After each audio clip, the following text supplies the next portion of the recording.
Welcome to episode 64 of the movie Lighthouse, shining a light through the fog of film. My name is Jake. Oh, I'm Laurie. And I'm Wyndham. Are you representing the time that's gone by, Laurie, by that ancient voice? I am. Oh, look back. Okay. So dusty. Jesus, I was stuck in that toilet since March. I know. What? We have things to do. Yeah, so we've all been kind of a bit busy. I've got the cleanest ass in the world. But we're back for now and forever, probably, until one of us dies, I imagine. And then we'll probably replace them, depending on which one of it is. Well, by then there'll be enough evidence from AI that you can just slot AI in as the one that died. See, that's it. That was my idea ages ago, because my little girl was tapping at the window and she wanted to talk to me, and I was outside smoking. Like in Salem's Lot. Yeah, but she was on the inside. I was kind of a vampire outside having a fag, looking back, and then I thought, oh, obviously because I'm thinking of mortality, because I'm smoking a cigarette, and I thought, oh, maybe AI, I could answer loads of psychometric-based questions, really clever ones, and they could be a program, and then Sienna could always just tap on glass, and I could speak to her through it. I'll always be there for her. Yeah, But they're maybe a better version as well. Yeah, more reliable, less contrary. Yeah, wouldn't it be good? Have either of you seen Brian and Charles yet? Yes, I have. Do you remember that? Do you know the bit where he's talking about AI? I mean, who wouldn't want to build one? Eh? Who wouldn't want to build one? What? What do they call it? What is it? That's it, artificial intelligence. That's it. Huh? AI. What? AI. Artificial intelligence. Yeah, I know. Was funny, wasn't it? So talking of Salem's Lot, you know that they're making a feature film of the story. Are they really? Yeah, should be able to see it sometime. Fantastic. Do we know who's behind it? Is it going to be like one of those Stephen King originally? I can't tell you that. But yeah, that's what I'm saying. Is it going to be one of those normal, really shit? Yeah. But I kind of like that about Stephen King films. You know, the shitty ones. Well, they all think they're not shit anymore. That's the problem after it. But that's not true, is it? Because they did The Dark Tower, which was utter pish. Why did they just make it into one film and there's like 7 books? Yeah, it's like, why pick that one? Jesus. Yeah. So I didn't see that. Such a good series as well. Such a good series of books. Yeah, I can't get past the first half of the first book. Have you not read them? It's very much like that Blade Runner. Yes, that's the one.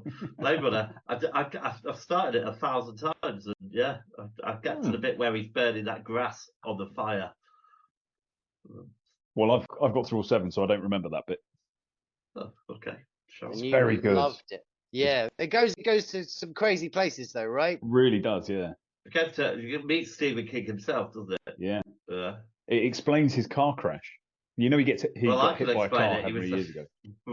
Flaming alcoholic and drug addict. Yeah. And he wasn't watching where he was going. I could tell him that at the time when I met him, just before it happened. I think it was about 6 months before, but it's quite soon, I guess. You should persevere, James. You should read them. I tried to contact him, and they blocked me, even though we met. We were virtually friends. We were virtually. We met. Yeah. Oh, anyway. Well, that's good news about Salem's Lot, though, because I love the Salem's Lot. And this summer, actually, I served it up to my spawn of 13 of the year. Version? Is that the one with Rob Lowe? No. Is there a Rob? Terrible place. Looking down on this town like a dark idol. Ben, the whole town's talking. The house. It's like a curse. So the house is a beacon for evil men. Mark! I can't see. It's so dark. No! Calm down, boy. I know your name! I admire you. Calm down for a taste. It's Barlow! This town's dying. But we still have a chance. Slow version. Yeah. Oh God. It's awful. Oh, is it? Yeah. Okay, all right, then I won't worry too much about it. But no, the proper yeah. 2-part TV Yeah, movie yeah. one. And yeah, my spawn gave it a 4.5 out of 10 on the creep scale. And I was like, what? It scared the crap out of me. But, 4.5? Yeah, but you do have to remember, it's kind of like us watching something old when we were young. I suppose, yeah. Yeah, it lacks the longevity of terror that will No, shit it does. Oh, man. Well, Oh, it yeah, doesn't see, for waters us, you but down, yeah. that's why we shine the light to the fog of film. Yeah, that's My it. head's upside down on the Zoom for some reason. And you're completely disembodied now. I know. That's what I'm going to do. And you're pendulating between two clocks. I mean, this is beautiful. All right, so Been a hell of a lighthouse break. Yeah. So as you can imagine, Well, I'm not saying you eat your dinner off. Sorry, our go on. mailbag is bulging after our months away. Yeah. Presumably, lots of people worried about where we are. Exactly, lots of frantic messages, but I think we dropped them in the sea earlier by mistake. So we can't read them out. Well, it's But that's like okay. coming back from a holiday and just hitting Ctrl Alt A delete in your inbox. Yeah. Oh, Yeah, that's what you say do. such a more apt thing, Wyndham. Right, okay, on that happy.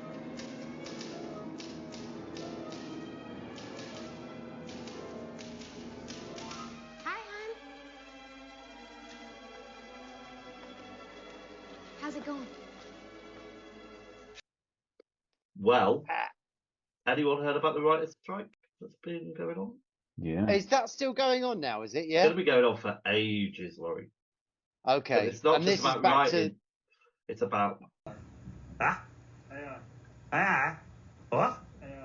AI? AI? acting rights, and it's about AI. Streaming royalties as well in there as well, isn't there? Yeah. So thank God they made all those film programs because we might run out. Anyone got anything to say about that? About the writer's strike? Oh yeah. Yeah, well, I fully am behind any striker who is after I'm not. remuneration for their work. I stand in solidarity. You lot sicken me. How about you, Laurie? Where do you stand on the whole human rights farrago? Human rights. Yeah, no, kind of. I agree with it because obviously within that creative space, I mean, you can, we are going into that world now where robots or whatever you want to call it, can effectively probably write the rest of Coronation Street for the rest of its existence, and we'd love it. Great twists, all sorts of characterization, padding, and stuff like that. It could be done. But I think AI is going to be great as we evolve to do all the boring stuff, all the shitty crap. As if it's going to want to do the boring stuff. Do you know how fast it's getting more intelligent? Yeah. So fast. So it already knows it doesn't want to do the boring stuff. It wants to be an actor. Twice as intelligent as it was this afternoon than it was this morning. Oh my God. I mean, it's grown at such. So do you really think it's going to want to go around clearing up our shit for us? It's not going to want to, is it? It wants to be a rock star. It's going to work out how to make us all into androids or to robots because it's going to be so fucking clever. Yeah. Surrounded by groupies, doing coke. Groupies? So it is going to need, because it would then have to invent orifices and experience receptors. Well, if it's going to, if it wants to be a rock star doing coke, it's going to have to find a way to grow its own ingest. Do that. It's going to use the human race as batteries. Mark my words. Wow, that's a dark foreshadowing of the future, mate. In it, I'll tell you, if AI, actually, no, I won't keep going on about my derriere. I'll move on. Right. So, any other news? Really, nothing. The toilet is really clean now, though. By the way, so next time you go in there, spotless. Anyone interested in the demise of Marvel? Yeah, go on. Well, it's just not as good as it was. Oh. No, it's not. Which is a demise. And what are you basing that on? But I don't watch as many of the things that I used to. There you go. Yeah, but everybody's doing the same. It's weird, isn't it?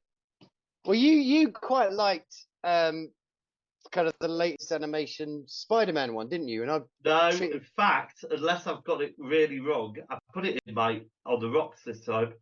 There's too much animation. In the new Spider-Verse? Yeah, it's animation. It's too much. Oh yeah, maybe you did rock it. Yeah, you're probably right. I don't think we've even talked. We haven't even talked about it because it was on my trailer trawler. It's now knocked off that. Yeah, I mean, oh man. Yeah, too much art. No, but I quite like that. When it first started, actually, I started bursting into tears because I was just overwhelmed by how wow. But it is a massive onslaught. But I think it's just the plot. The first one was so zippy and, effervescent and fun and cheeky and brilliant. Whereas this one, I think it's the script. It goes off in this bizarre tangent, which is annoying. And there's some annoying stuff in it as well. And then it's just like, so it really didn't hit. But anyway, everybody's there's another been one going coming. on about how brilliant it is, but I'm not sure if I believe that. No. What do you think? I haven't seen it. I was just looking at IMDb to see what it's all about. I haven't seen it yet, but I will. I'll watch it and I'll see if I think there's too much animation. It's an amazing achievement. I mean, animation's probably wasn't my pickle, but it's just the script, the storyline. It's just so and then they do this character, this twat head character. I decided to go in the moonlighting racket, and I've started to look for a job away from you guys, and I noticed that Disney are looking for animators. Do not go and work for Disney. All they're doing these days is shit, and more shit. Oh, come on. Ahsoka's all right. It's okay. What about Snow White and the Seven Dwarfs? What about it? That was rubbish. Well, it's been axed before it even began. What do you mean? They're remaking it? Well, they're remaking all of them, aren't they? We know this, yes? I didn't know that. Like they did with Little Mermaid kind of thing and Jungle Book and all that. Yeah. Okay. Lion King. Are they all going live action? Yes, but not. Peter Dinklage. It's a good name, isn't it? Yeah. Peter Dinklage basically ruined it for everybody, apparently. He's gone all dwarf crazy. I don't know. He wanted the dwarfs to be really huge. Dwarfy. No, kind of normal. Where they're obviously not. They're magical dwarves, aren't they? Well, I don't know. They're magical. What do you mean? Normal in the way that Hugh Grant is playing an Oompa Loompa? I think so. Oh no, he's furious about that as well, apparently. That looks quite good, actually, doesn't it? I was on the trailer. I was like, I might check that out, actually. So so they've had a few clunkers, haven't they, recently? I think old Disney. Yeah. Okay. It's because they're relying on AI to write all of their stuff, and AI just generates what's already been. Maybe they've tapped into the brain of. Well, I was going to say Willy Wonka, but what was his name? Walt Disney. Willy Wonka Disney. Yeah. Disney's frozen brain. Is he still on ice, as far as we know? So. He's powering the whole. I'm going to say Emerald City. I'm a bit tired. Can we move on? Yeah. It's because you're standing on your head, mate. I know. All right. So that's it for the news. Hope you've all been well informed. I mean, that's a good catch up of the last 3 months. Oh, do you know what? I was going to play the musical live and I've forgotten it all the way through. So let's start it from there. So, shall we go? Scotty, beam me up. Yeah. Surprise.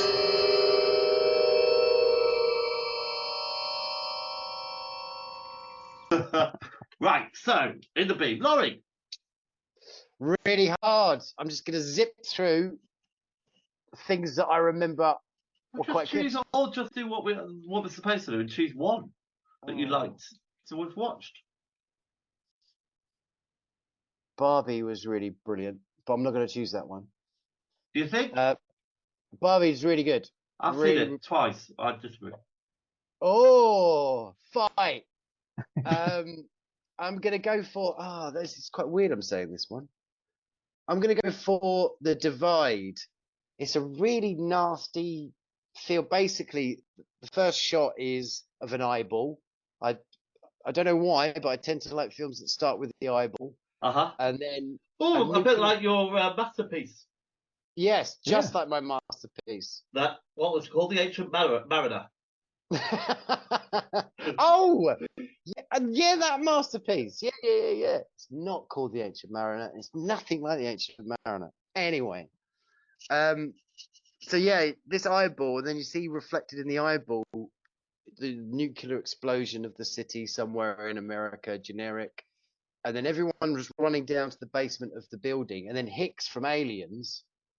I think he lets them in, or they just get into his kind of, because he's the janitor of the building, and he locks the door, he locks them all in. So him and probably 15, whatever, random people, one with a little kid, a couple that were in love, a couple of mates, blah, blah, blah.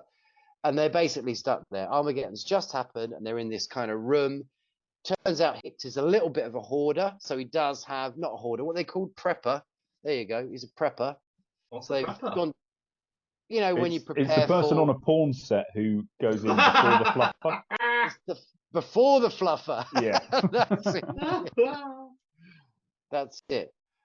So yeah, he's got all the baked beans. He's got the bottle of whiskey for the hard nights. He's got all that stuff. He's got the clean water. The Band-Aids. Yeah. Anyway, and yeah, it just unfolds from there. So they're proper stuck there kind of forever, and it just degenerates and degenerates and degenerate into such degeneration. It's just and it's just really stuck with me. Did I enjoy the film? No, but because it's just one of those films. Just like, I saw it months ago. It was called The Divide. Yeah. All right. Well, we'll all make sure we watch that one. Wyndham. I am going to go for a film I saw yesterday. Oh. And it is called Shin Masked Rider. Oh yeah, he's into that shizzle. And I looked. It's a Japanese film. Yeah. Have you seen it? No. It's on Amazon Prime, and it is. I think the best way to describe it is it's like an adult, a grown-ups version of Mighty Morphin Power Rangers. Is the kind of vibe they're going for. Wow. So the whole premise. Adult in the first place. The whole premise is there's this organization that is making hybrids between humans and insects and humans and animals. So you first get introduced to spider aug, as in augmented spider human.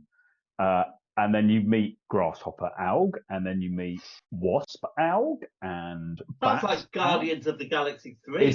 It's so bizarre, but the whole premise is that these hybrid people insects have these suits that channel the power of prana.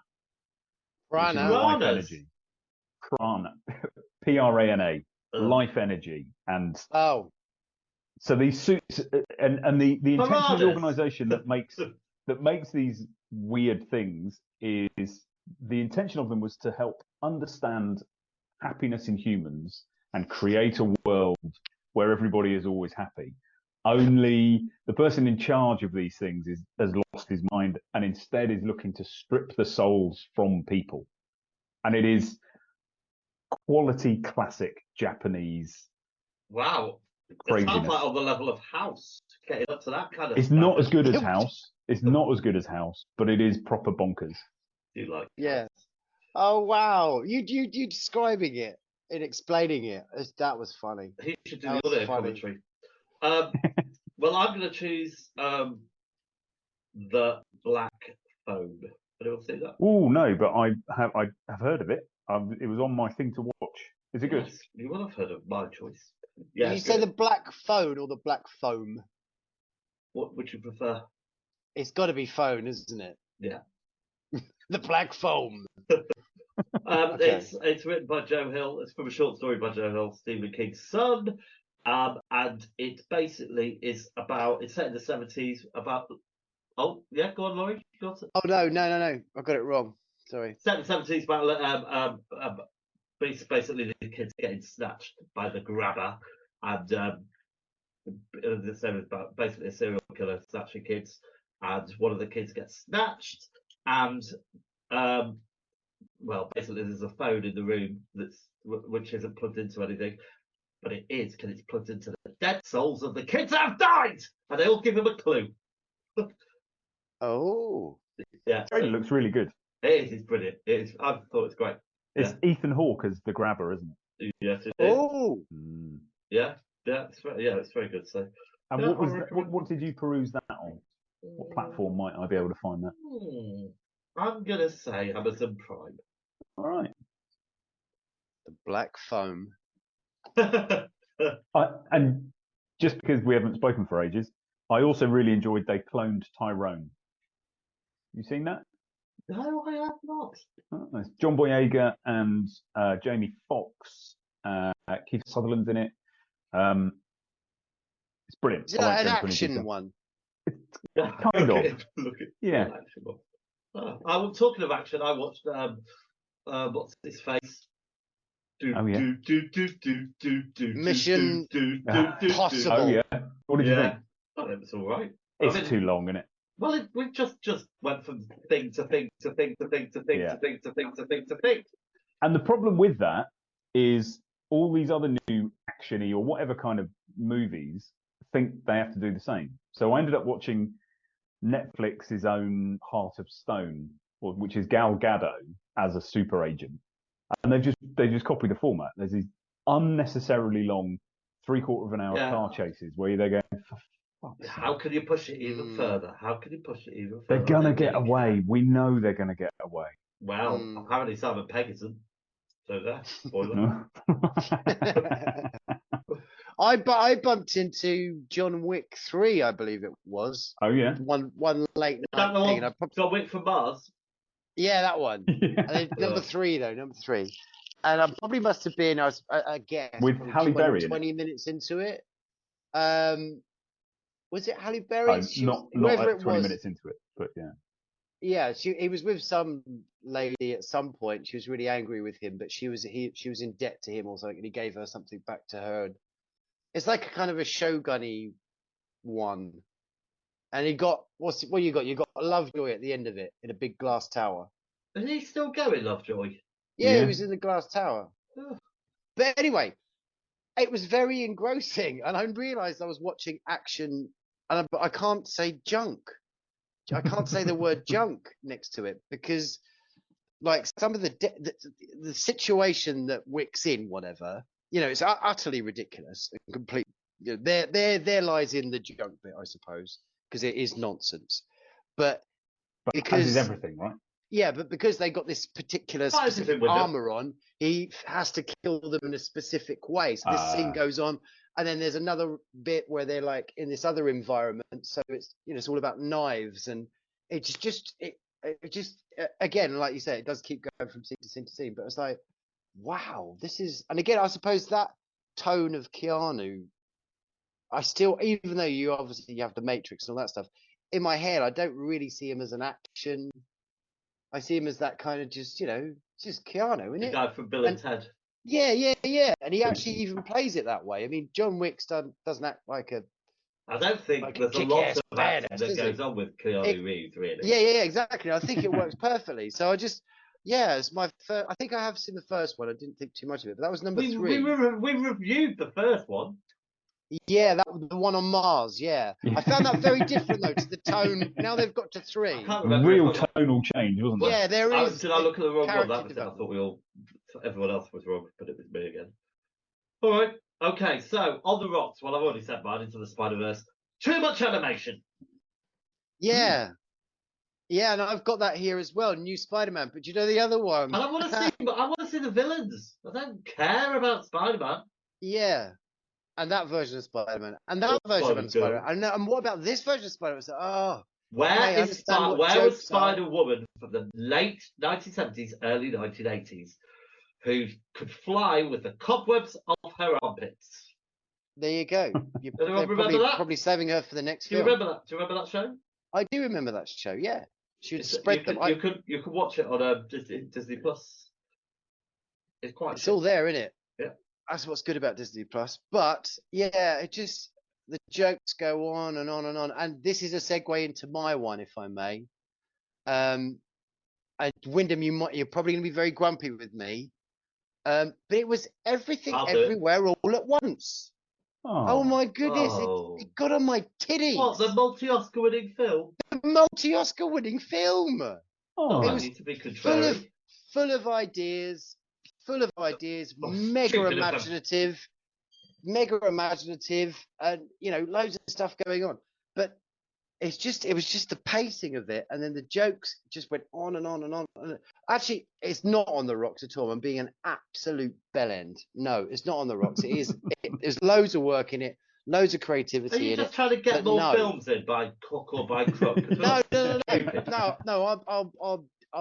I'll sit this one out. But I was very surprised. By that I thought it was an excellent antidote to everyone taking this multiverse thing too seriously. It's a nice bit. But it does take itself seriously. It does. That seriously. The woman's got hot dog fingers. It goes on for about half an hour, just going, and then she's doing and it goes, and then explains it again, and explains it again. Quite complicated. It's not. Go on then, explain it. Well, it's everything, right? And then you've got everywhere. Okay, go on then, Wyndham. What's yours? Mine, I'll go really quick. It's The Terrible Murder Mystery 2 by Adam Sandler. Oh, they're all talking about him again, that he's made another good film. He has made another good film called Hustle, which is brilliant. Okay. Is it a serious film? Yeah, he's an NBA scout in it. It's really good. Watched it with Louisa ages ago, but yeah, that's worth a watch. But Murder Mystery 2 is his comedy. I'm a crap New York detective, now a full-time private detective with Jennifer Aniston. It's just not very funny. Poke. It really is bad. The only redeeming factor is it comes in at an hour and 30 minutes, which fine. Always good. Has he not done with Jennifer Aniston? Jennifer, what's her Aniston? Yeah. Yeah. Has he not done one with her before he plays a cop? They're married. Yeah, Murder Mystery 1. Oh shit! Yeah, sorry, I forgot you said the two. Sorry. So I've seen the first one. Yeah. Yeah. Oh, there we go. And by we mean no. No, I can't remember it being awful. Let's all look out the window and wave at the trailer trawler. Gooey! Well, I've got on my trailer trawler the Barbie trailer and Into the Spider-Verse, because that was how long ago I wrote it. But I am going to scrap those and instead put a big lump of The Exorcist on there. Oh, right. Yeah. Have you all seen The Exorcist trailer? No. No. What are we looking at? Well, Alan Bernstein coming back after all these years, taking on the devil, or Captain Howdy, or whoever you want to call it. Now, did you talk about this in the last episode?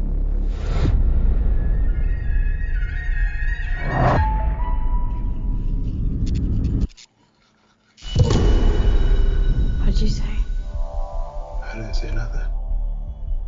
Thought I heard you say something. Hey, baby. You okay?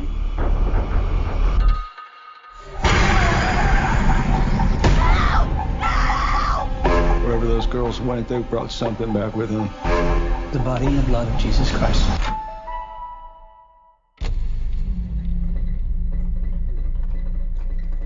Body in the blood? Body in the blood? Catherine. Body in the blood. The body in the blood. The body and the blood. Catherine. The body and the blood. The body and the blood. Have you ever seen anything like this? Mommy? No, but there are people out there who have.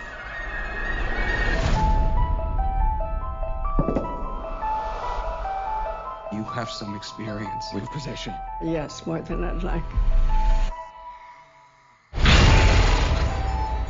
believe you can help get our girls back. Exorcism is a ritual. Every culture, every religion, they all use different methods. It's going to take all of them. Don't be scared. We've met before.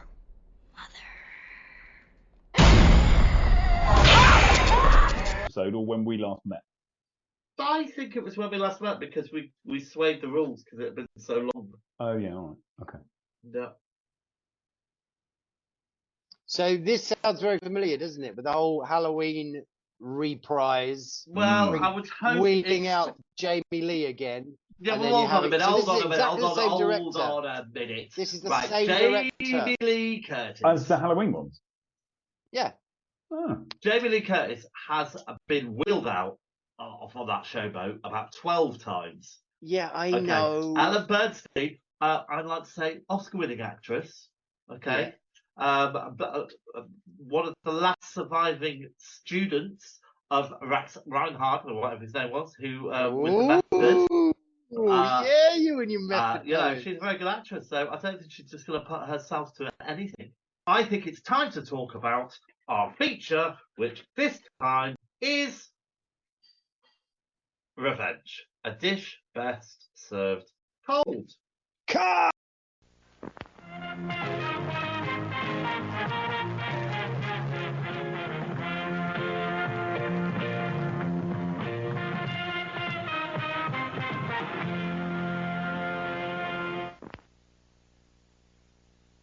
Oh, very long-winded.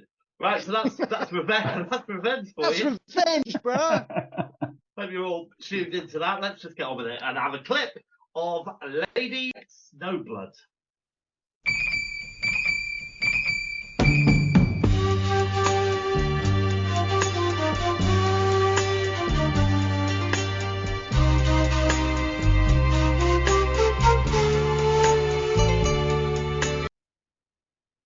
Right, okay, so can I just put out there to the listeners and probably my brethrens with me here, are we all aware of the little mistake we've made here? Well, can I do the facts, or do we need to do it first? No, I kind of just flag this. So did we all watch the DVD that was supplied to us all, that we shared? We've all seen the same film. So that is Lady Snowblood 2. So that's not Lady. Yeah. So Lady Snowblood is a different film which came out in 1970. 73. You're right. 73. And this was made hot on its heels because of the success of the original. So the original is the one that influenced Tarantino and Kill Bill and all that jazz. Made by the same director and the same actress. But what we've got here, I've forgotten the subtitle of it. I'll go grab it. We've got Lady Snowblood 2, Love Song of Vengeance. Song of Vengeance. So that's what we're reviewing here. If it helps, I can't remember a single thing about it. Perfect. I'll be able to tell you all about it. Okay, so well, look, we have to review the second one. We can't review the one we haven't seen. We're not you, Laurie. So I could tell you about that. Point doing the facts because all the facts will be wrong. Yep. Well, this is just great. So make sure that trailer's the right one that you've played. So Lady Snowblood, what is it again? Oh, does it matter? It's in Japanese. Then nobody's going to understand it. Vengeance of the... Behave yourself. Love Song of Vengeance. Love Song of Vengeance. I imagine our core listeners of 23 people, not many of them will be Japanese. Do you think any of them would have around this Yet you say that, James. Yet. You never know. AI is getting faster and faster. They're going to be Japanese like that. Oh my God, even my notes don't make any sense. Right, so what do we think of this one then? I've got here, I'm not that impressed with Lady Snowblood's performance. What? Yeah. So I proposed this one. The first one. Yeah. Yeah, I proposed this one. And I didn't gel with it. I think there's always a challenge with dubbed movies, especially Asian movies. They never translate very well. So you end up with the most ridiculous, translations or subtitles. If you go and watch Shin Masked Rider, it's a cracking example of that.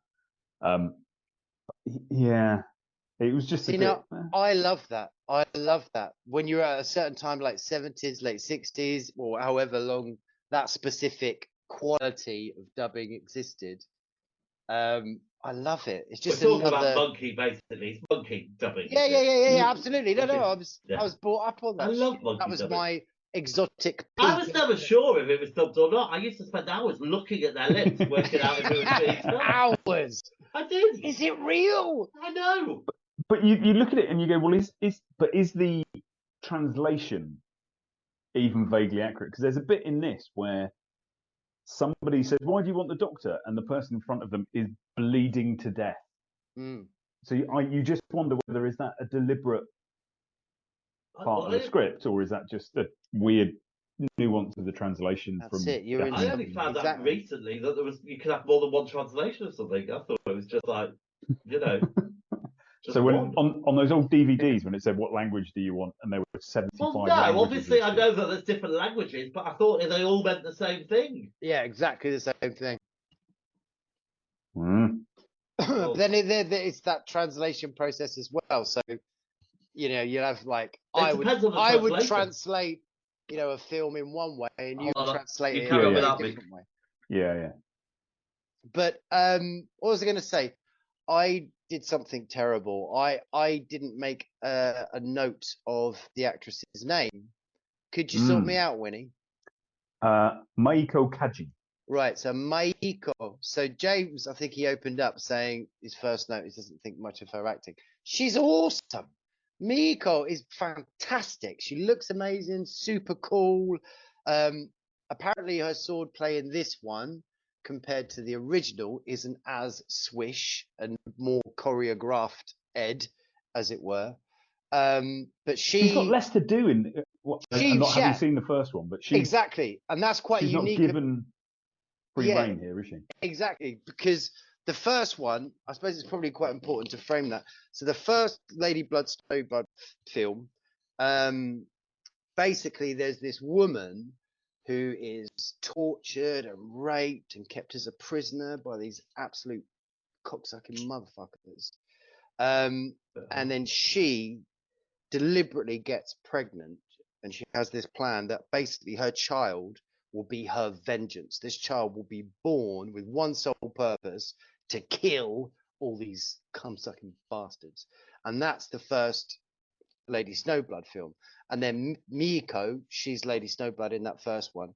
And it apparently, again, I haven't seen it, but it looks amazing. The cinematography is amazing. The soundtrack is amazing.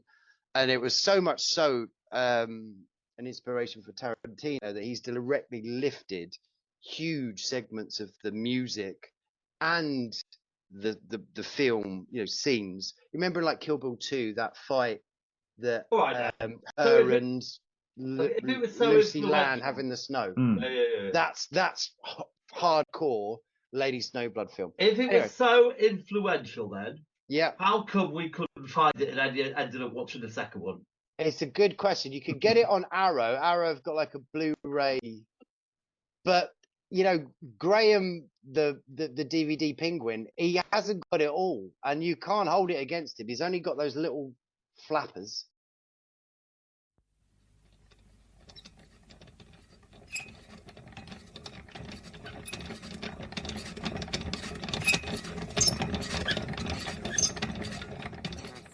In 96. It was all VHSs then.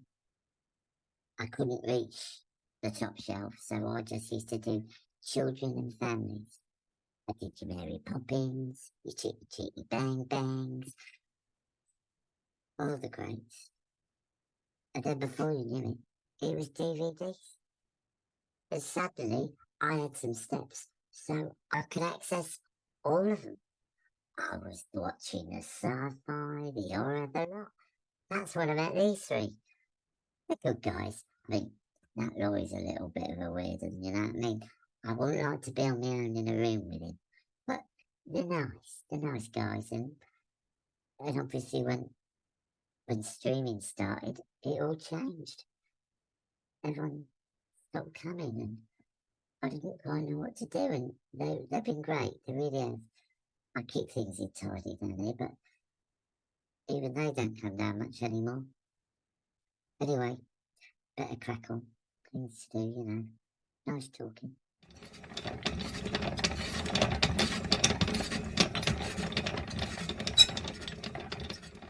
Huh?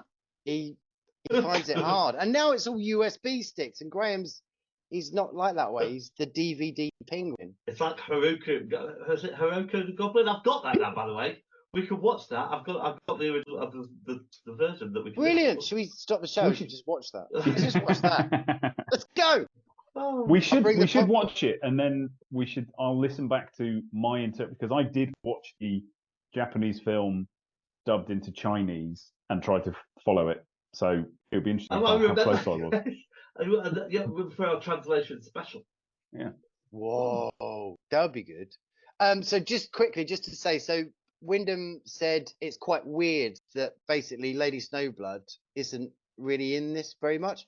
So the first film was very, very much about her, and because it was such a success, the director got the opportunity to make another quick sequel, and him and the script writers, came up kind of with this, but the co-script writer, some dude, said he didn't think it was any good, but it was unique. It gave basically the director, let's mention his name, bear in 1 minute, let me just find it. Toshiya Fujita. That's it, Toshiya Fujita.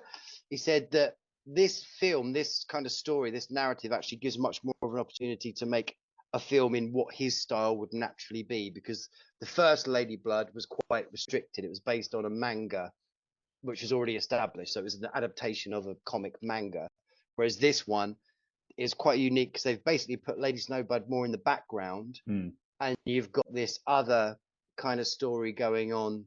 It's supposedly it's primarily a story about anarchists looking to overthrow. I couldn't figure out whether it was the government or the kind of local unions, almost feudal lord, but it was more recent than feudal Japan, so it's a bit of a weird.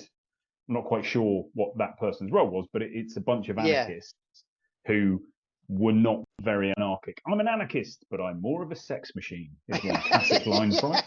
That was it. But yes, this is actually directly linked to that time in Japanese history where it's the end of, I've forgotten the name of the era, but please it's the don't end of that. Yeah, look, because it makes us sound really stupid. I'm not trying to protect it, but it is deliberately written around that event in history. What event? Well, where they brought down there were anarchists throughout Japan, and they stopped the end of. Oh shit! So I guess it was. They have an emperor still. Do they have an emperor still? No, because the last emperor. I don't know whether it's like we still have a royal family, but ostensibly they're not in charge. I think. Have you seen the last emperor? No. Yes, when I was very young. I wasn't paying attention. Tells the story there. That's it. He was the last one. Yeah, no, I can't remember. There's a certain age in Japanese politics, history, blah blah blah. But anyway, so they didn't go for let's do exactly what we did in the first film. They gave it a little bit more oomph, but it kind of you can't guess where this film's going to go. It goes off. You can't read it. You don't know what's going to happen. I mean, we probably should do a quick over synopsis, should we, or not? Oh no, let's talk about the other one because. And just very quickly, Japan does still have an emperor, but it's an entirely ceremonial head of state now. Yeah, biscuit mugs. And there is that period. There's a real kind of Victorian look about it, which would coincide with that sort of timing. So they're all running around looking a bit like Sherlock Holmes. Yeah. And there samurais, is this kind of clash of fantastic. And which Japan does brilliantly well to this day, by the way. The old boys, and the new. You nailed it then. Yeah. I think there. Well done, you two. I think we can submit our thesis. Yeah. Perfect. Well, there's some great, there's some real gore to it. Well, I've got things like the makeup is pretty effective and quite gruesome at times. Then other times it looks ridiculous. Yeah, I mean it's that the redder than red, really obviously fake blood stuff. You don't get much of the whole all that. Yeah, whereas the original is full of that. Have you seen the original one? No. How do you know then? Because I know. You can't. You're making out that you've seen it. I'm not making it up. You are. I promise you. You do. You can keep comparing it to the original. I know. I knew you hadn't seen it. I know the first one has loads of in it, and this one doesn't have that much. I know you've got in it, but it has fake blood in it. What else? There's nasty torture. There's lots of nasty torture scenes. Really, really nasty. And there was, I vaguely remember that. Was it? What? Remind me. Torture. Right near the beginning, I think you get introduced to this kind of the secret police or whatever they were. Really creepy bastards. Got like these kind of white skin, and really, obviously that overdub as well gives that some sort of eeriness. And there's this one character who's kind of like the main sidekick who's like all giggly and a bit mad. He's a scary bastard. But they kind of introduce them with these black and white photos of torture, of different ways that they're torturing their prisoners and stuff like that. But then there's another probably 3-4 parts of the film where people are being tortured. Like the doctor gets tortured in all sorts of different ways, but like I say, the story doesn't really. You don't quite know where it's going to go. It really does kind of span and go off here and go off there, and you learn things about characters where you think they're quite superficial in a way. Oh, that's the doctor. He's going to be a savior. Actually, no. Wait a minute. He's the brother of the guy that, the anarchist guy. But then he went to war, and when he came back, his brother nicked his wife. And it's like what? It's all like unfolding. So it's good. The soundtrack's really good. I love the music. I really like the incidental music. I thought the theme was really irritating. Maybe. But I enjoyed it. Not straight cut. Yeah, let's score it because let's score it. That's it. All right, so let's whiz through these then. I think we've given it long enough since it's not the one we were supposed to watch anyway. And neither you nor I can remember anything about it. Exactly. Performances 5. 4. 7. Effects 7. Ooh, 4. 7. Plot Wyndham. 3. 5. 6. Rewatch factor Laurie. 8. No. 6. 1. 0. Direction 7. 4. 6. Cinematography Wyndham. 4. I think 8. That opening sequence on the beach. Remember when she throws her sword up and it lands in the sand and it goes with the awesome. 7 for me. Sound of Music Wyndham. 6. 8. 7. Originality Laurie. You got to give them credit. They didn't play it safe. I'm going to go 7. I'm going 2 because it's a sequel. Yeah, but it's not. Is it not the sequel? It is, but it's not. But it is, isn't it? But it's not. Well, it is. Absolutely. It's the sequel. Sorry, right. what category are we on now? Enjoyability 6. 7. I only gave it a 3. A life-changing past or present 0. 0. It's made me really, really, really want to watch Lady Snowblood, the actual film we should have watched. Yeah. So, and I think I'm going to be impressed with that. So, 3. 48 for me. 5. 28 from me. 48 for me.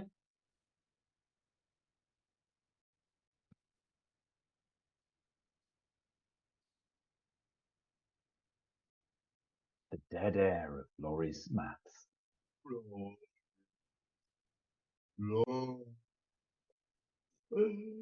66. 66? Okay. Yeah. Gives us a movie lighthouse rating of 47.3 recurring. 47. Right, so 47.3. We've got many in this film collection. Hold on. Right, so 47.3 puts it at the bottom of our leaderboard for the 2023, number 7, which is just below The Grey, which was that stupid film about sentient wolves. And I enjoyed it. Oh, well, doesn't mean anything. 47. But on a big leaderboard thing, it goes just below Blood on Saints Claw at 102, but above Fahrenheit 451. We haven't. Do you remember that one from all the way back in the way? Was that the first episode? Was it the first episode? No. No, we did Blood Feast. No, we did. We did Alien. No, we did Sam Neill and In the Mouth of Madness. We did, yeah. In the Mouth of Madness. We'd done Crash by then. Go and revisit our old episodes and see how shit we were then compared to now. If you think we're bad now, see how we were then. Fucking hell. Oh, right. Let's move straight on to something I think might be a bit more interesting to talk about because it's a much better film and it's the right film that we were supposed to watch in the first place. Once Upon a Time in the West. In the West? Wait. I'm just fucking with you. Come on. You guys. Once Upon a Time in the West. Directed by Sergio Leone. Screenplay by Sergio Donati. And Sergio Leone. Story by Dario Argento. Bernardo Bertolucci. Sergio Leone. Yay. Produced by Fulvio Masella, starring Charles Bronson, Henry Fonda, Jason Roberts, Claudia Cardinale, Gabriel Ferzetti, Woody Strode, Jack Elam, Lionel Stander, Paolo Stopper, Frank Wolf, and Keenan Wynn. Cinematography was by Tonino Deli Colli, edited by Nino Baracchili. You just got that sing-song accent down. Dio Morricone, and that'll do. And just to be clear, bravo. Just to be clear, Jason Roberts, the ex movie lighthouse correspondent from Australia, isn't in it.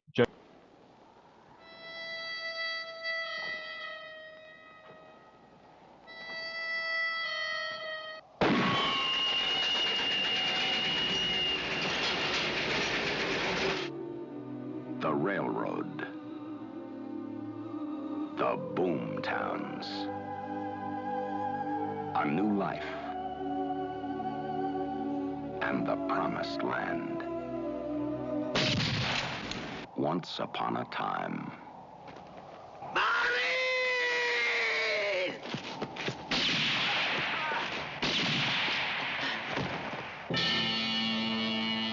Jason Robards is.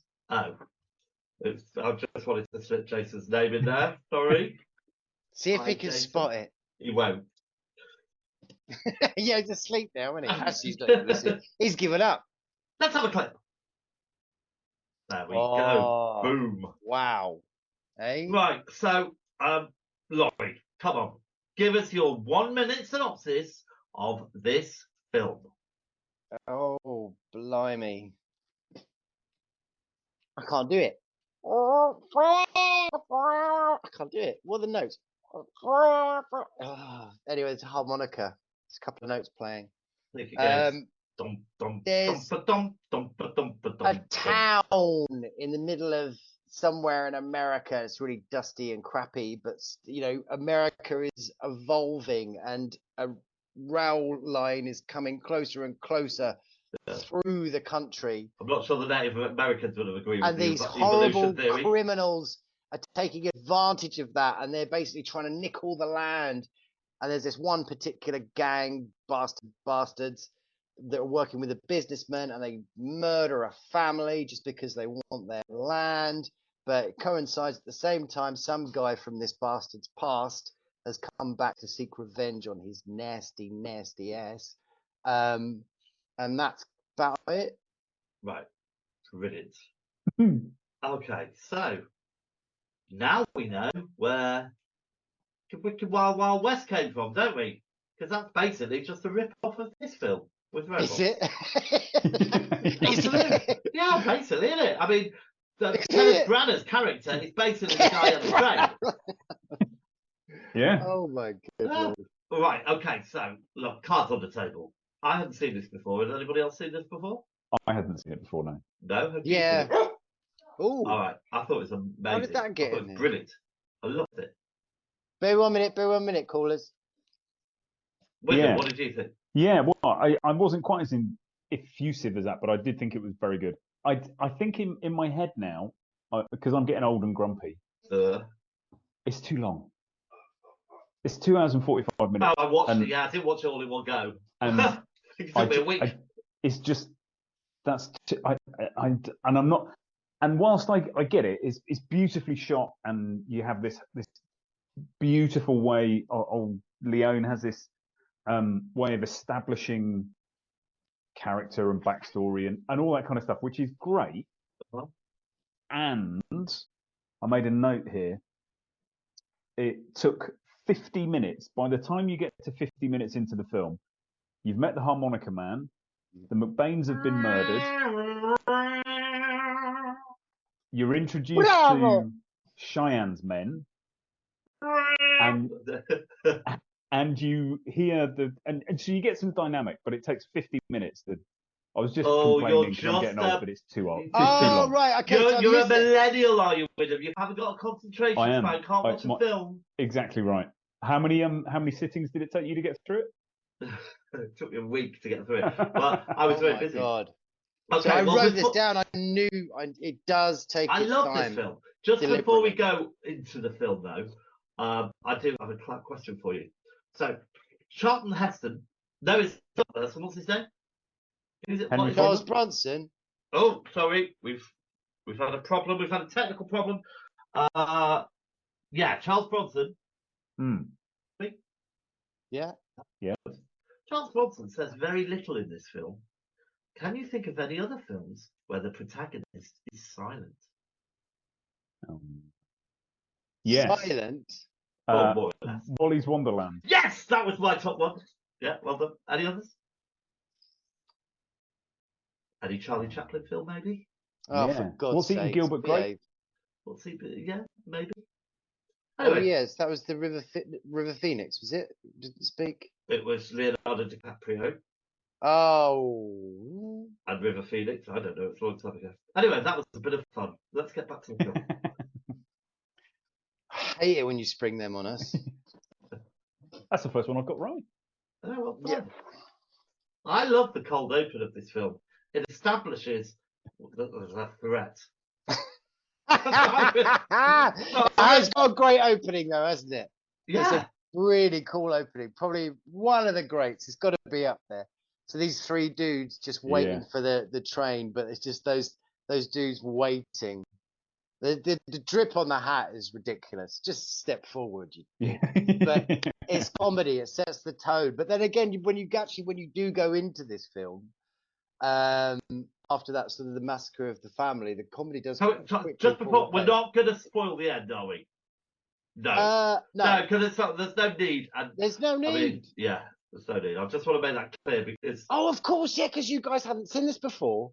So you must have really liked that, right? Yeah, of course. Yeah, it was like fucking amazing. I thought, yeah. Brilliant. Oh, that's good.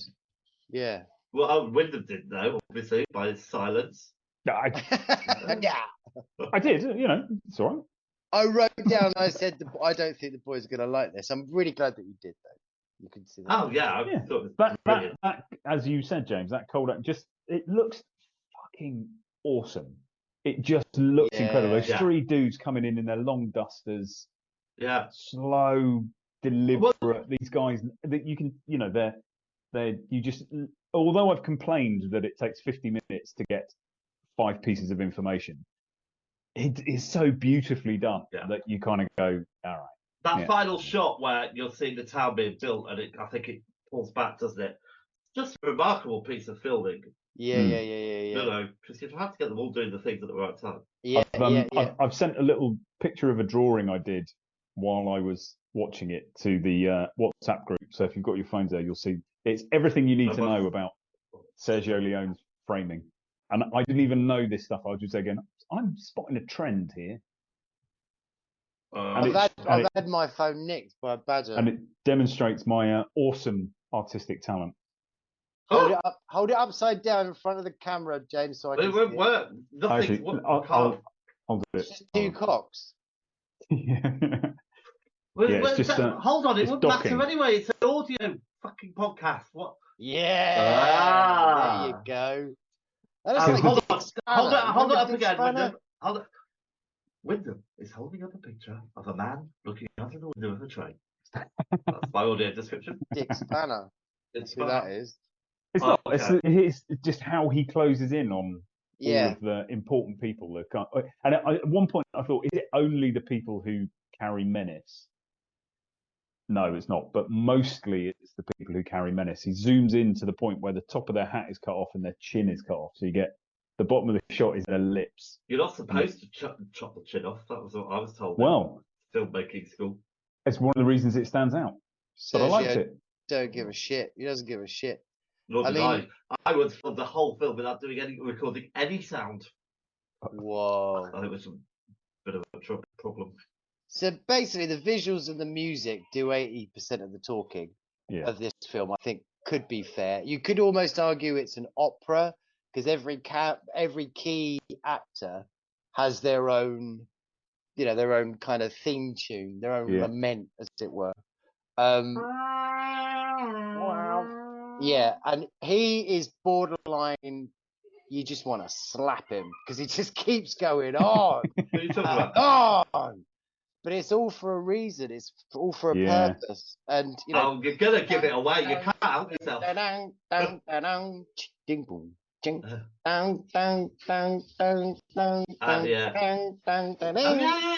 guy. I think I downloaded his soundtrack afterwards, but I didn't listen to it. Obviously, amazing. Did anyone notice the detective from the Poseidon Adventure?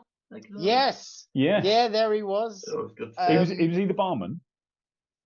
It's so long ago, I can't remember. No, he was holding the auction. He was the auction was he? seller dude.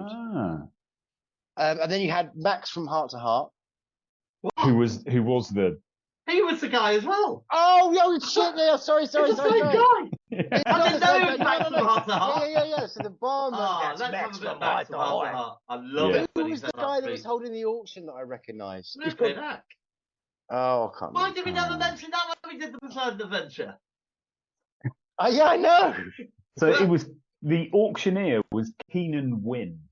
We know Keenan Wynn. Go into Keenan Wynn. And he was in Doctor Strangelove. He played Colonel Backguano. Of course he did. Colonel Backguano. There you go. Yeah.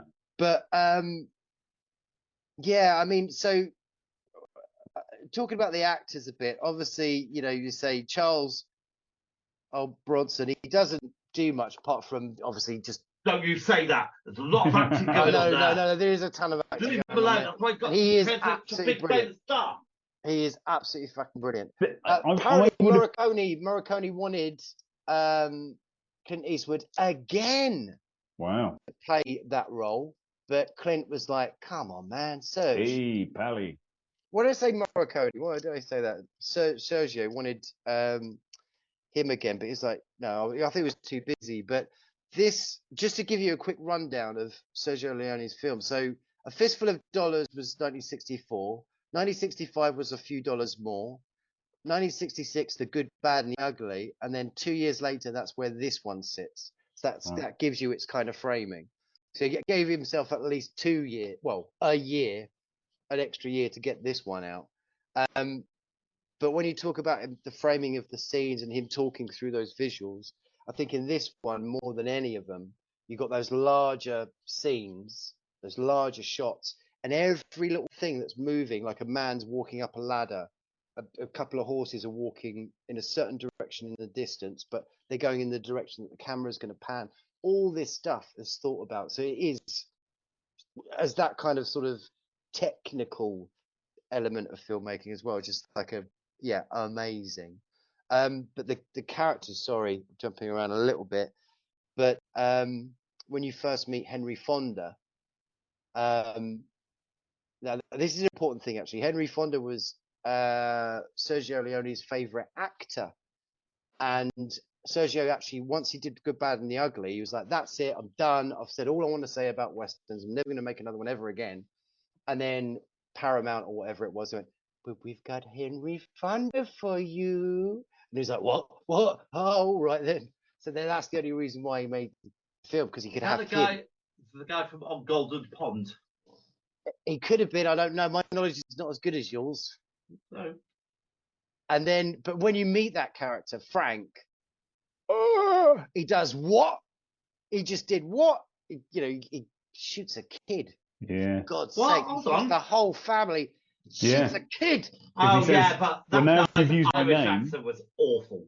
No, that's it. This is the question I want to put to you. So, do we feel Frank would have killed the kid at the beginning if that mate next to him didn't say his name? I can't remember. It was about 3 months ago. Well, yeah, I think he would have. Yeah, he would have. Yeah. I reckon he would have. I think he'd have got. It was just an excuse. Nice, not that he needed an excuse, but he might have been toying with the idea of not, and then he'd have gone, "Why risk it?" But then you think about the end of the film, the scene at the end of the film. Why didn't he? Then why didn't he? Well, he just walked off, didn't he? Just left a particular instrument and then just obviously. Because he's a good guy, really. No, maybe he's so horrible and he's so brilliant in it, and his eyes, the way Morricone that film, that Kodak film picks up his eyes, it's like fucking hell, and then the sweat and the tans, and amazing. And then she's incredible. What does I've forgotten the name of the character, the beard one, kind of the rogue, but you love him, Cheyenne. He says to her, "You remind me of my mother." Yeah. Have you got this quote, Win? No. You remind me just of my mother. Why haven't I got the quote? She was the biggest whore in town. She was the biggest whore in town. And the most impressive woman or something like that. Yeah. It's here. They'll be on here. Hold on. Oh, yeah. It's lovely. But the way she plays it is heartbreaking. You get this scene where she's actually with Frank. And in a way, it seems like you probably feel that maybe she's trying to save her life by sleeping with him. And it's just heartbreaking. You've got her theme tune playing over the top of it. And Frank's almost saying, actually, I will kill you. Because basically, she married this guy that owns this piece of land that Frank's just suddenly massacred. She turns up to surprise the family and say, "We got married in New Orleans," or whatever. But the family's already dead. But then Frank's like, "Well, no, we still need your land, so you're gonna die," basically. But that's when Charlie comes in with the harmonica, and they kind of team up. Are you doing the synopsis again? Well, yeah, a little bit. And then Cheyenne guy's there. He gets sort of brawled into it as well, and they kind of work together. Charlie, her, and Cheyenne, and it's just I mean, I think the performances are brilliant. It's a lot to do with their soundtracks, and just the way it's been put together really by the director and everything. It's just it's great. It's great. It does take its time though. What did you not like about it? What did I not like about it? Well, I've covered the time, but now we're talking about it a bit more. I'm a little more relaxed about it. So there were a couple of bits, and it might have been that I wasn't paying attention at that point. I didn't understand. So the whole plot around the land is of incredible value, even though it's a dust bowl. Yes. And because the way the train's going to be going. Yeah, exactly. So if a station is built, then suddenly a station equals a town over time, and that equals enormous wealth. So the land it stands on is incredibly valuable. In order to get the land, there's an auction of the land after the McBains are murdered, and Charlie B comes in, not playing his harmonica this time, but when everybody else is saying, "Oh, we'll give you $500," he comes in with $5,000. $5,000. But his $5,000 is Cheyenne, who is the head of this gang, because there's a price on his head. Yeah. He's then taken away to it looks like he's been taken away to the big town where they've got a proper jail. And then I can't remember how he doesn't end up going to the big town. That's a great shout, and I had to scratch my head a little bit as well. So it's not like obviously explained. You get basically, you see a scene where 2 of Cheyenne's gang members go and buy a train ticket. That's all you get, and that's the train that Cheyenne's on that's being taken him to. Oh, so they break him off. They basically get on the train and they break him off. Yeah. Oh, okay. He obviously didn't bother, but it does get explained a little bit later in the film, actually. So you see the scene, and then later you go, "Oh, that's what happened." Because I was scratching my head saying, "How did he get back?" So yeah, it is there. Okay. Yeah, all right. The sound effect of the slaps is proper. Is proper cartoony. You love that though, right? Oh, that's exactly the way you want it to sound. Yeah, the way that swords sound in Snowblood. That's how the way. Yeah. I love it. But no, I thought it was very good. Great. Yeah, I thought it was brilliant.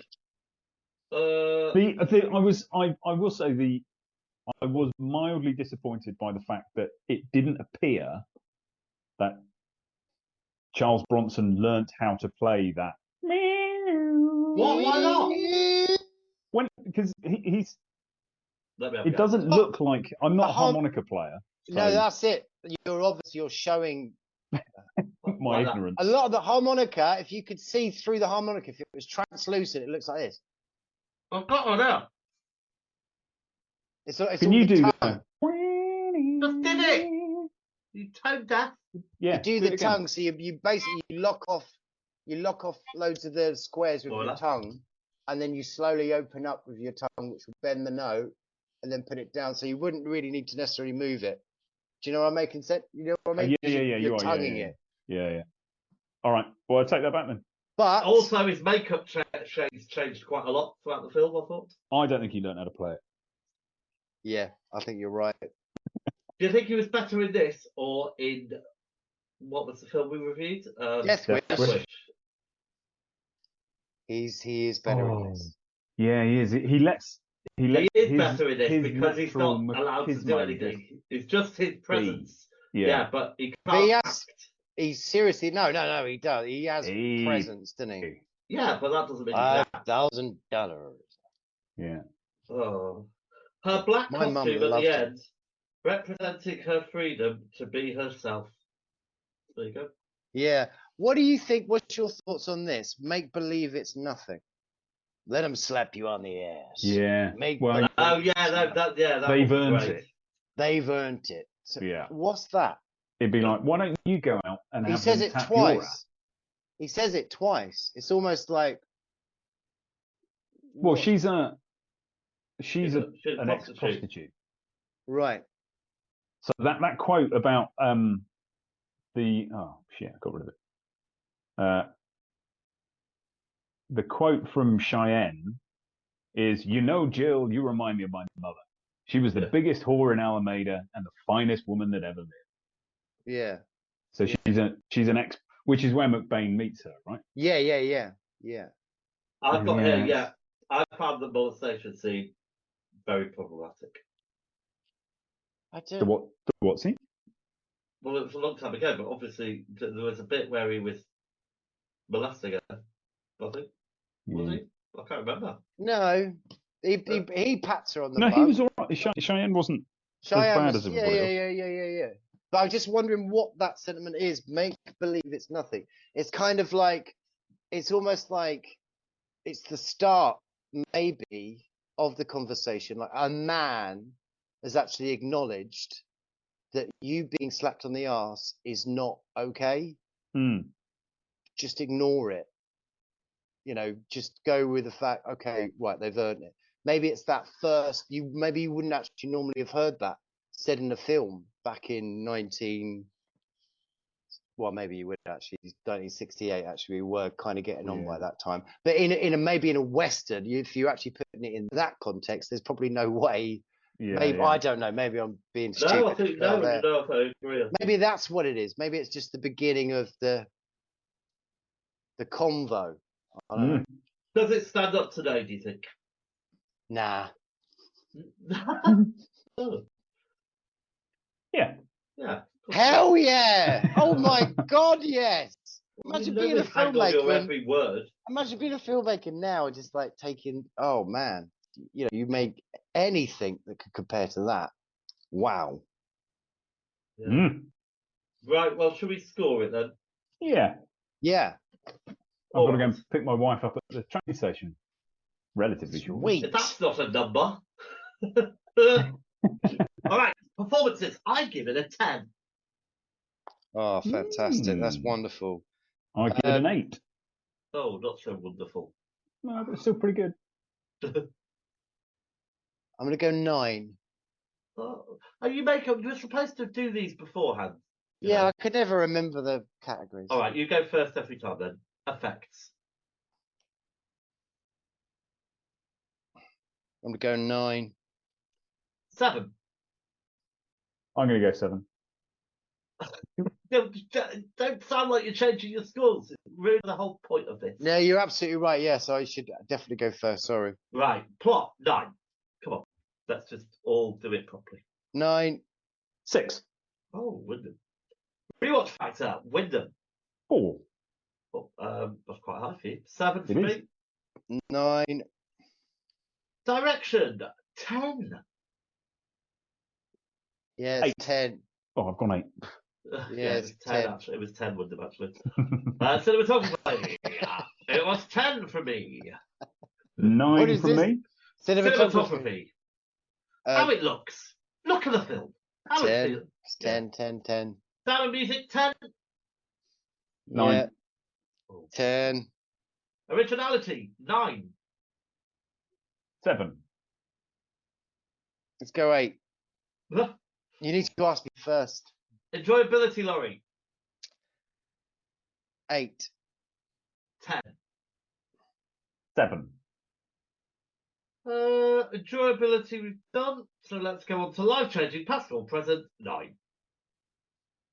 0. 8. All right. So I give it 91. Wow. I've given it 64. It's a total of 100, right? Well, actually, I give it 90. Sorry, my mistake. What did you do? 64? Yeah. Yes, it is a total of 100. Mine's 90 as well. Oh, God. Oh, well, that's good. That's good.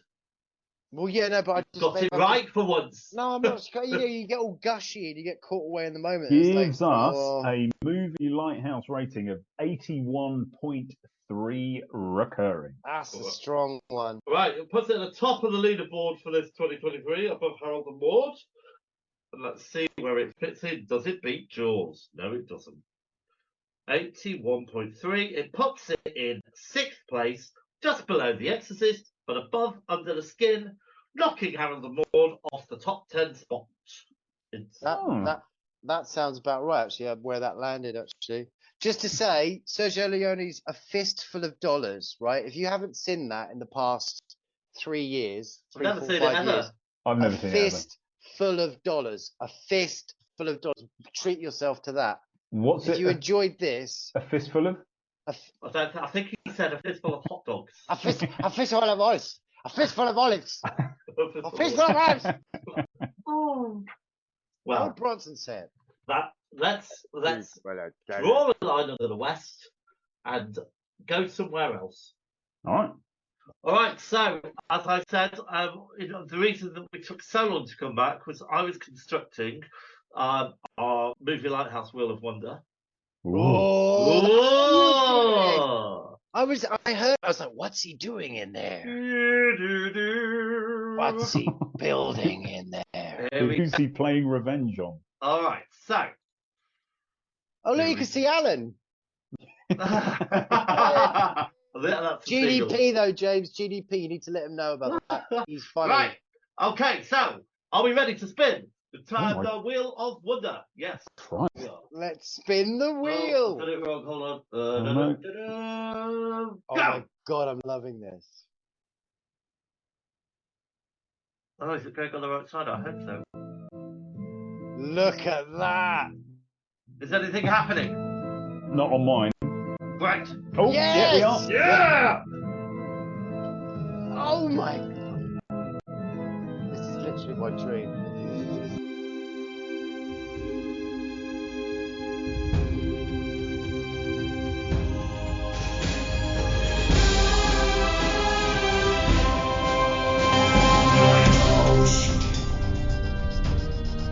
'83. Your wheel is magical. That's why it took you so long. So, okay, bear with me. Big Trouble in Little China didn't come out in 1983. I did not. 86. Ah, it's obviously the same cinema in Bexhill I went to, and I thought it was obviously the same day that I went to see BMX Bandits and Big Trouble in Little China films. And I'm completely randomly, because sometimes they're good though. I had also written down Videodrome and Christine. I am going to go for 1983's remake featuring Jonathan Pryce and the recently reviewed Jason Robards, Something Wicked This Way Comes. Ah, and I've wanted to see that for ages. Oh, well, at least we're definitely going to be watching the right films this month. I mean, if he picks that one, it's the remake. There's an older version. We're going to check on that then. Right, so this is really hard. Yeah, well, there you go. Christine, let's pretend that's an 8. Dead Zone, love that film. Seen it 1,000 times. I have seen it 1,000 times though. So maybe just on that might not cut it. And it's a Christmas film for me. Well, Wyndham, that's one down for you already. Videodrome. Amazing film. An amazing film. It still confounds me. There's still tons in it. It's coming out at a 9. Something Wicked this Don't becomes. Score, though. We do that next time. Oh, no, but this is me trying to decide. It's just really hard because something this way come. I wanted to see for ages and ages and ages. It's got Pam Grier in it. Has it? What? Yeah. Pam Grier the poet who my dad harassed over the telephone? Probably. Yeah. So if I go, I love Christine. Right, sod it. I'm going to go Videodrome because that's big, meaty, chunky, lumpy. And then Something Wicked This Way Comes, which I think is going to be quite a traditional British folk horror, which I love. Cool. Great. Good choices. All right, so that's good. So we are going to try and squeeze in another episode because we haven't done any for ages. We should, yeah. Before the end I'm of September, unemployed. because great. Well, not great that you're unemployed, but great that you can put some more effort into this. Because after that, it's your Halloween special. No way. We're already in September. Holy fuck. Not yet, Winter, but we will be in a few hours. Don't be pedantic. Listeners, if there are any out there, I don't know. I'm looking at the time. Listening to this, please write in if you've got any Halloween film suggestions. Please. Halloween 3. Write in with Halloween 3. Give me some inspiration. Oh yeah, started to scrape the bottom of the Halloween barrel. Not really. There is tons, but I mean, I just want to. I don't know. I want pepper in my eye. I want some of that. You know, it's always a bit pathetic when we ask for people to write in because when they don't, nobody ever do it. I'll write one in. I'll write in. You can write in. You're unemployed. Good. Nice to see you. You too.